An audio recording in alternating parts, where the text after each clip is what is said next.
Good morning विद्यार्थियों। फिलो institute 2023 के online platform पर सभी विद्यार्थियों का स्वागत है। आज हम लोग कक्षा 10 के हिंदी से कुछ इम्पोर्टेंट मैं क्वेश्चन लेकर आया हूं, जो 20 नंबर का बहुविकल्पीय प्रश्न के रूप में आएगा और उसको आपको OMR सीट पर भरना है। तो मैं इतने क्वेश्चनों की प्रैक्टिस करा दूंगा कि जो लगभग आपके परीक्षा में 100% क्वेश्चन मिल जाएंगे उस तरह के, और आप उनको बड़े आराम से सॉल्व कर लेंगे और 20 नंबर परीक्षा में अपना आप कंप्लीट निर्धारित कर सकते हैं। तो आइए हम उन क्वेश्चनों को देखते हैं कि वे क्वेश्चन क्या हैं और उनके उत्तर कौन से सही हैं। तो आइए, सबसे पहला क्वेश्चन है, कलकत्ता से पीकिंग किस विधा की रचना है? जी, कलकत्ता से पीकिंग एक रचना का नाम है और वह रचना किस विधा से? हिंदी में बहुत सारी विधाएं हैं, जैसे कहानी विधा है, नाटक विधा है, उपन्यास विधा है, एकांकी है। तो इस तरह से ये पूछ रहे हैं कि कलकत्ता से पीकिंग किस विधा की रचना है।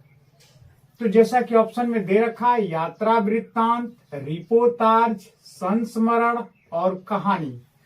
तो देखिए, जो क्वेश्चन में पूछ रहा है कलकत्ता से पीकिंग, नाम से ही पता चल रहा है कलकत्ता से पीकिंग, यानी इसमें कुछ यात्रा का, दूर की बातें कही गई हैं। इसलिए हमारा सटीक आंसर क्या बैठ रहा है, कलकत्ता से पीकिंग किस विधा की रचना है? तो यात्रा वृत्तांत।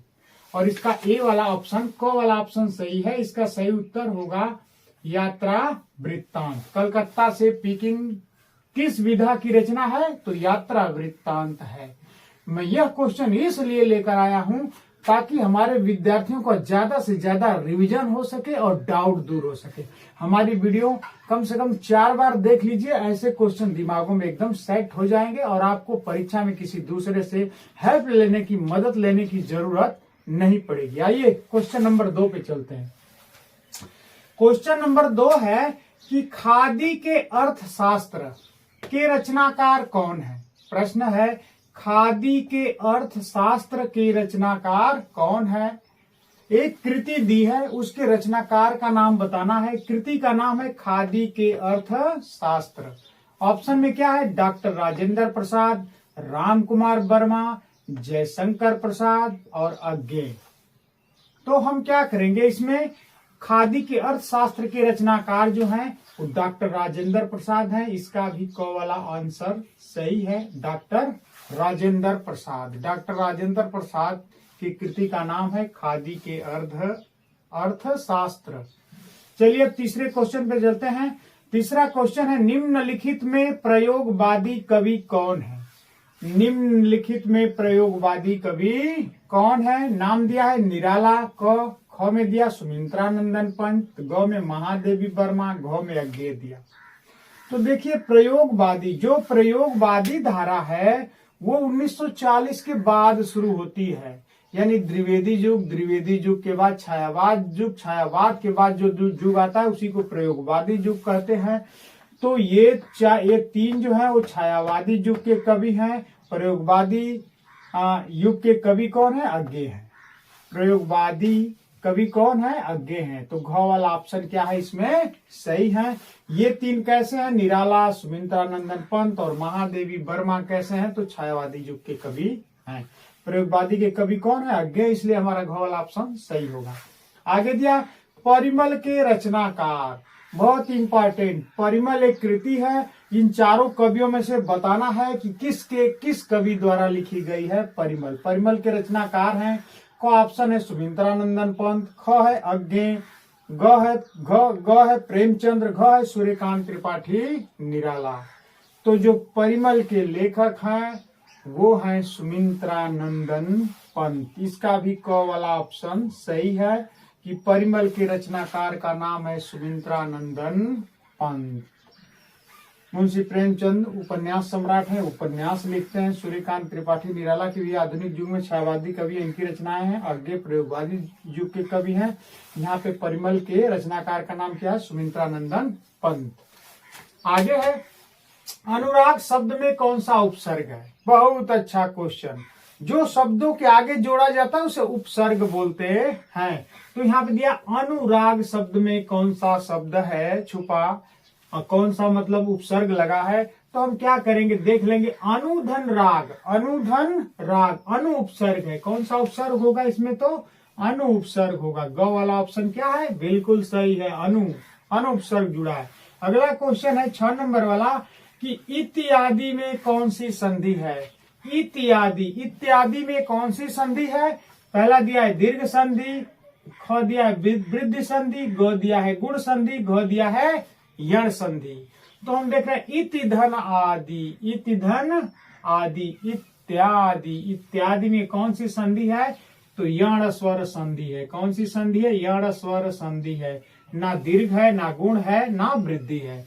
दीर्घ में बड़ा होता है, वृद्धि में बड़ी मात्रा हो जाती, गुण में उसका छोटाऊ बड़ा वाला गुण हो जाता है। लेकिन यण में ये इति धन आदि, इति धन छोटी ई और अ मिलके य बन जाता है, इसीलिए इस घ का ऑप्शन होगा यण स्वर संधि, यण स्वर संधि है।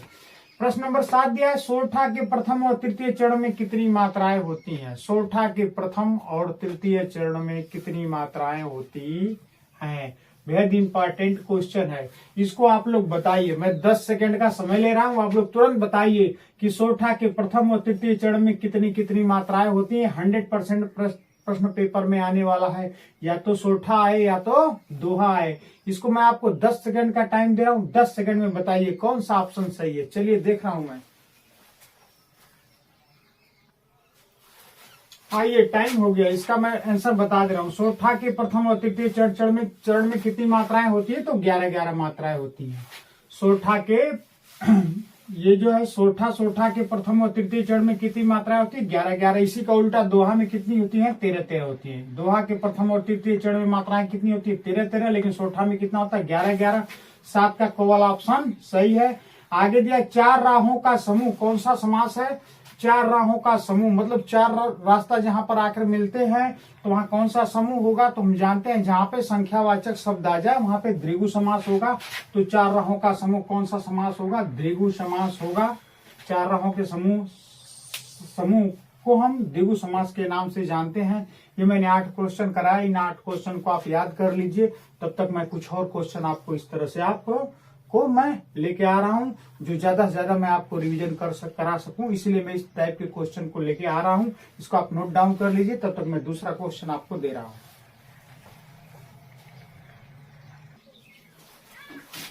तो आइए डियर स्टूडेंट, अब मैं कुछ और हिंदी के क्वेश्चन लेकर आया हूं, जिसको आप बताइए कि इसका कौन सा आंसर सही है, उसमें मैं आपकी मदद करूंगा। पहला क्वेश्चन है ठूठा आम किसकी रचना है? ठूठा आम किसकी रचना है? जी, ठूठा आम कृति का नाम है, उसके लेखक का नाम बताना है।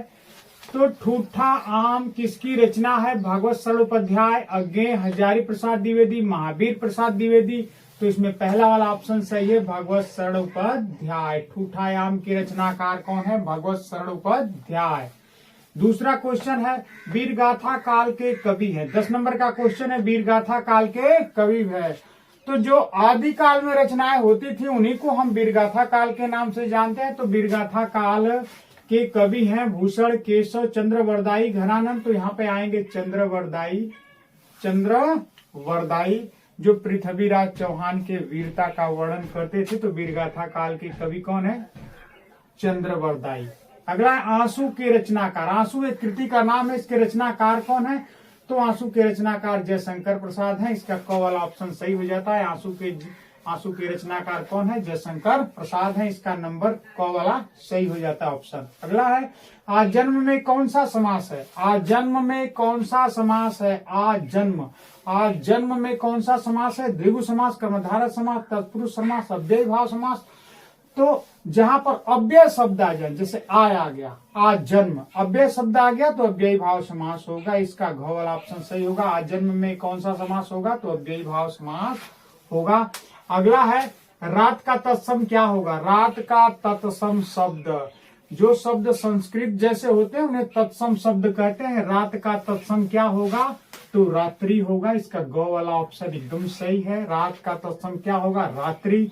ममत्व में कौन सा प्रत्यय है, तो जो शब्दों के पीछे जुड़ते हैं उन्हें प्रत्यय कहते हैं, इंग्लिश में सफिक्स कहते हैं। ममत्व में कौन सा शब्द है, तो मम धन त्व, यानी त्व शब्द पीछे जुड़ा है, इसीलिए इसमें कौन सा प्रत्यय है, त्व, और शब्द कौन सा बना, ममत्व। अधिकार शब्द में कौन सा, अगला क्वेश्चन 15 नंबर का, अधिकार शब्द में कौन सा उपसर्ग लगा है, अधिकार शब्द में कौन सा उपसर्ग लगा है।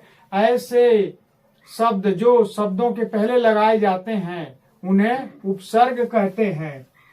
ये प्रत्यय का उल्टा है, प्रत्यय पीछे लगाया जाता है, उपसर्ग पहले लगाया जाता है, उपसर्ग। तो ये उपसर्ग है अधि। जब अधिकार को तोड़ेंगे तो अधिधनकार होगा, इसीलिए इसमें कौन सा उपसर्ग है, अधि उपसर्ग है। इसका घ वाला ऑप्शन क्या हो जाता है, सही हो जाता है। घ वाला ऑप्शन सही है, क्योंकि अधिकार में कौन सा शब्द है, अधि शब्द है। इति धन अत्र की संधि क्या होगी, इति धन अत्र की संधि बड़ा इंपॉर्टेंट संधि है, जटिल भी है, इसको आप ध्यान से पढ़ेंगे। इति धन अत्र की संधि क्या होगी, तो इत्यत्र होगा, इसका क वाला ऑप्शन सही होगा। बाकी जो तीनों दिए हैं वो मेल नहीं खा रहा है, इतित्र है, इति अत्र है, इनमें से कोई नहीं। तो एक क वाला ऑप्शन 16 नंबर का क वाला ऑप्शन सही हो जाता है। इति धन अत्र की संधि इत्यत्र होगी। अगला 17 नंबर का क्वेश्चन दिया है, क्रोध का पर्यायवाची है, क्रोध का पर्यायवाची। जो शब्द एक समान होते हैं उन्हें पर्यायवाची कहते हैं। तो क्रोध का प्रेम तो होगा नहीं, प्रेम तो विलोम शब्द हो जाएगा। ईर्ष्या और द्वेष, ये भी ज्वलन है, किसी का ईर्ष्या करना, निंदा करना, इस प्रकार के हैं। तो क्रोध का क वाला ऑप्शन सही हो जाता है। कुपित, कुपित माने क्रोधित होना। क्रोध का जो पर्यायवाची शब्द होगा वो कुपित होगा। और आप इसको पढ़ लीजिए। हमारी वीडियो कैसी लगी कमेंट सेक्शन में कमेंट करिएगा। तब तक के लिए थैंक यू। कुछ मैं ऐसी वीडियो और आपके लिए 1-2 और अपलोड करूंगा, जो आप कल देख करके सारे ऑब्जेक्टिव क्वेश्चनों को क्या करेंगे, याद कर लेंगे और परीक्षा में किसी प्रकार की हड़बड़ाहट से बच सकेंगे, अपने डाउट को दूर सकेंगे और पूरे 20 के 20 मार्क पक्का कर सकेंगे। तब तक के लिए थैंक यू, धन्यवाद।